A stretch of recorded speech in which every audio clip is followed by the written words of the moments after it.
இன்றைய தினத்து பாதாரவிந்த ஸ்லோகத்தை சரகத்தின் ஸ்லோகத்தை பார்க்கலாம்.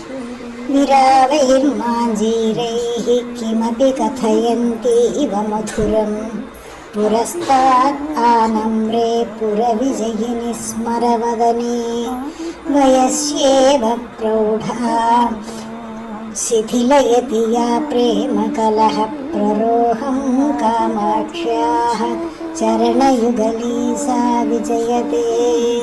என்ன சொல்றாரு? கவி அழகாக வர்ணிக்கிறார். என்னன்னு வர்ணிக்கிறாரு? அம்பாளின் பாதங்கள் திருவடிகள் அழகாக இருக்கின்றன. அதில் சிலம்புகள் கொட்டப்பட்டிருக்கின்றன. அம்பாளுக்கும் சிவனுக்கும் சில பிரணய கலகம் உடல் வந்து விட்டது. அம்பாளை சமாதானப்படுத்த இதற்கு சிவனாரு சிரித்த முகத்துடன் அம்பாள் இதற்கு வருகிறாரு. வந்தா என்ன பண்றது?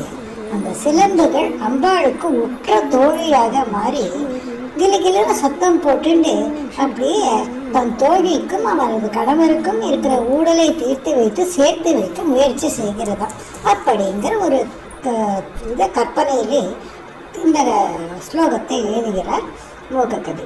என்ன சொல்றாரு? புறவிஜயினி ஸ்மரவதனே புரஸ்தாத் ஆனம்ரே அப்படிங்கிறார்.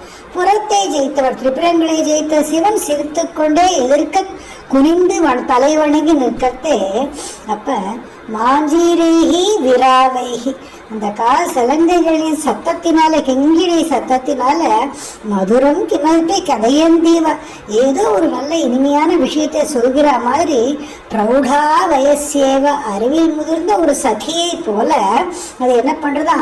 பிரேம கலக பிரரோகம், பிரேமையிலே கலகத்திலே அது கொஞ்சம் மேலே முளைக்க ஆரம்பித்த உடனேயே அதை சிதிலையது, அது இல்லாமல் போக்குறதுக்காக தன்னால் ஆன முயற்சியை செய்கிறதான்.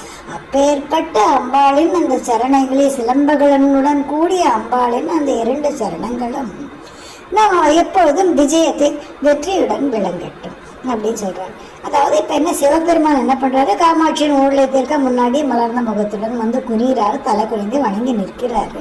அப்பொழுது அம்பாளின் காலில் சிலம்புகள் கிண்கிணி என்று சத்தம் போட்டுக்கொண்டு சொல்கிறதாம் 2 பேரிடமும். ஒன்றுமில்லைன்னு மதுரமாக கதையை சொல்லி 2 பேரையும் சேர்த்து வைக்கிறது அப்படின்னு சொல்கிறாரு. இந்த இடத்துல மகா பெரியவாளை என்ன சொல்கிறா? காதலர்களுக்குள் சண்டையை வந்து விட்டால் நல்ல தோழி என்ன செய்வா? இனிமையாக பேசி இருவரையும் சேர்த்து வைப்பா இல்லையா? அந்த வேலையை தான் இங்கே இந்த அம்பாளின் காலில் இருக்கிற சிலம்புகள் செய்தது.